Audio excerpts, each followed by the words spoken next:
Well, thank you for taking the time out to look at this particular video. This particular lesson will be on the concept of piecewise functions. What do they mean, along with an example of what they look like and how do we evaluate them. So to start off, a piecewise function is nothing more than a function that is made up of other little pieces of another function. So let's say your function f of x has three different pieces. And so for one piece, it may look like one type function, let's say a line for a certain amount of x values. And then we break off and it looks like something totally different. Let's say absolute value of x, which looks like a v. It looks like that for another set of x values. And then let's say we have a third piece to the piecewise function and it looks like something totally different. Let's say square root of x, which looks something like this for another set of x values. So looking at it, all we really need to know is that a piecewise function is just a function made up of other little pieces of other functions. One application that you see of this all the time is anytime that you go parking, or let's say you drive on a highway that has a toll, okay? Depending on what time it is, depends upon the price.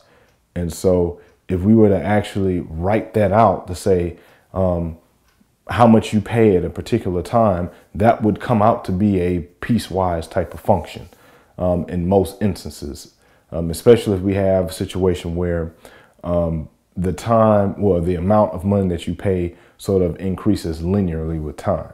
Okay. In today's lesson, I want to concentrate on this particular piecewise function. We're just doing a function made up of two pieces instead of three.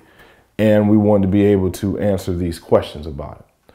So to start off, we have this function and it's made up of a function that looks like a line.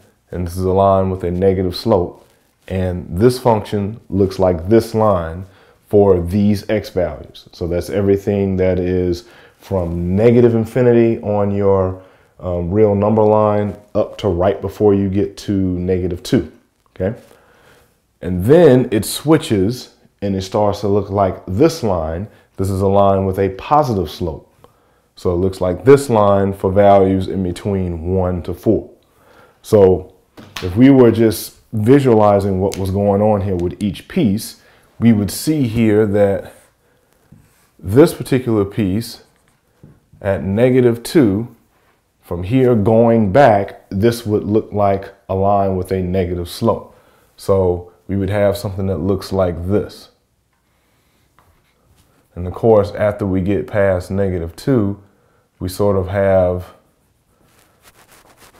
this thing here where we can't count it anymore. Okay. So what we're looking at is from this point going back. And so how we figure out where we start in this case before we go back is we take this number and we plug it into here. And so of course, if we took -2 and plug it into here, we would have a -2 plus 3. And we know a negative times a negative is a positive. So that would give us a y coordinate of 5. So what that tells us here is that getting rid of the rest of this, at the point -2, 5, this is where this line would, in this case, stop. Because we're coming from negative infinity all the way over until we get to -2. And of course, you see our line has a negative slope, so that's what it would look like. For this portion, if we come here, we see this line has a positive slope. So it's going to look something like this, okay? And so here we know we're starting at 1 and we're ending at 4. We include 1 in our domain because we have less than or equal to, but we do not include 4. So just like how we did here, if we come plug in our 1 into there, 2, times 1 minus 3 gives us a -1 as an answer. So this will be in line with a negative slope starting at this point. If we take our 4 and we plug it in here for x as well, we'll see that our corresponding answer will be 5. And so that means here when this gets up to when x is equal to 4, the corresponding y coordinate is 5. But in this case, we put an open circle because we are less than. We can't include 4 in that. And so now we draw a line with a positive slope, okay? So here are what both of the pieces of the piecewise function look like by themselves. So what we're going to do now is put them both together and show you that when we put them both together, that they actually end up being a function, okay?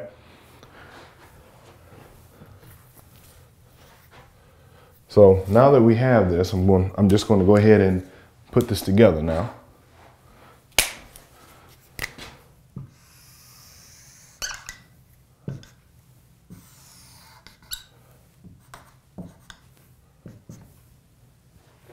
So here I know my x values of interest are at -2, at 1, and at 4.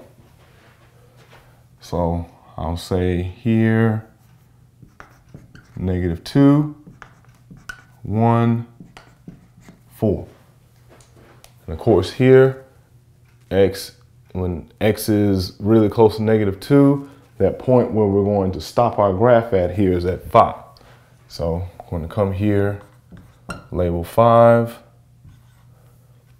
open circle, and draw a line with a negative slope, okay?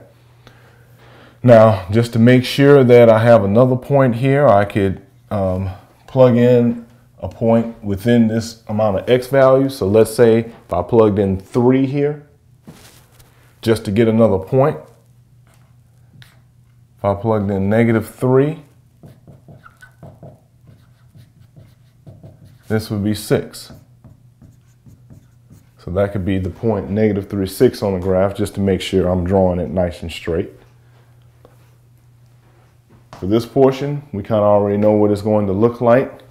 Here, when x is 1, y is -1, and when x is 4, we know that this could be 5. However, has to be open circle because we know we can't include it. And so we draw a line there. And so this is what our piecewise function would look like. Need to make a couple of other comments before we move on to doing these other examples here. So first off, we said that this is a piecewise function. Keyword being function. If it is a function, then one of the things that we know is that it has to pass a vertical line test, correct? So if we come here and we actually test it, everywhere where we draw a vertical line, it would pass the vertical line test, meaning that a vertical line does not intersect the function more than one time, okay? Now, what some people do when drawing these particular graphs is they forget that it has to be a function, and they violate the domain of this by drawing this piece on through this way and drawing this piece down this way. And if you do that, what you essentially have is two lines that are superimposed on the same graph. The problem with that is when you start to do that, you don't end up with a function. Because let's say I was to keep on drawing this. Then I get to a point to where when I draw this particular vertical line here, it intersects both this line and that one. And of course, I know that if the graph I have drawn, if I have any vertical line intersecting the graph more than once, it's not a function. So please make sure that when you're doing this, you don't just draw two graphs that are superimposed on each other, okay? All right, let me go ahead and clean this up, and then we'll get on to the business of answering the other questions here.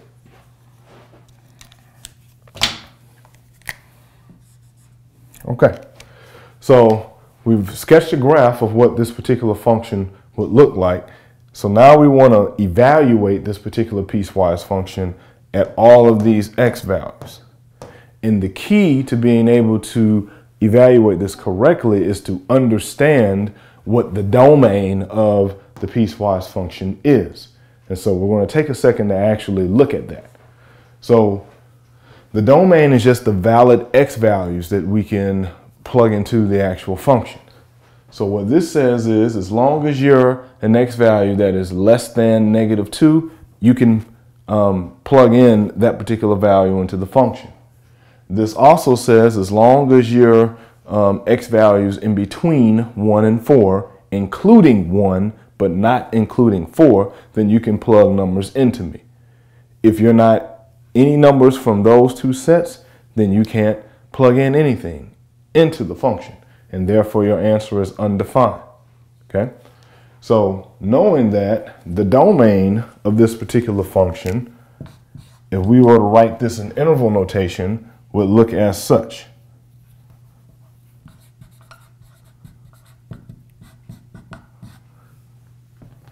So everything from -infinity right up to -2, union, and then we would have a bracket for 1, but a parenthesis for 4. So as x values don't fit in here or here, then we can't use it. So looking at this, if we look at f of -3, f of -3 would actually be this point right here. So when we evaluate f of -3, 3 is in this particular interval within the domain. So we're like, hey, I can plug it into there. Since it is in this interval, which goes with this, that means it can only be plugged into here. We cannot take this -3 and plug it both into here and here at the same time, okay? Because if we did that, we would be violating what it means for it to be a function. Because remember, we can't have one x value having 2 y values. Remember the whole thing about we can't have one person being in 2 places at the same time, okay? So if we plug in -3 both into here and here, that's sort of like saying we have one person trying to be 2 places at the same time, which we know is impossible, okay? So when we do this, we can only plug in -3 into this piece of the piecewise function, and that's how we get 6 there. Evaluating it at f of 0, if you notice, 0 is neither in this set of x values nor this set.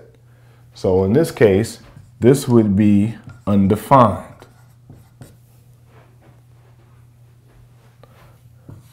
For f of 1, if we look, 1 is in this particular x value interval. So, which goes along with this piece. So if we plug this in, we can only plug it into this part. And so our answer would be -1. And of course, we see that right there. F of 3, of course, 3 fits within this interval. So we could go ahead and plug it in to here.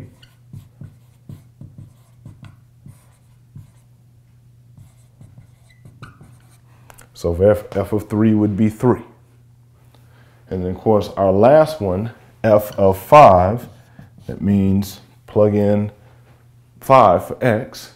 Of course, here we see 5 doesn't belong here, 5 doesn't belong here. So it's outside of both of them. So the answer, of course, has to be undefined.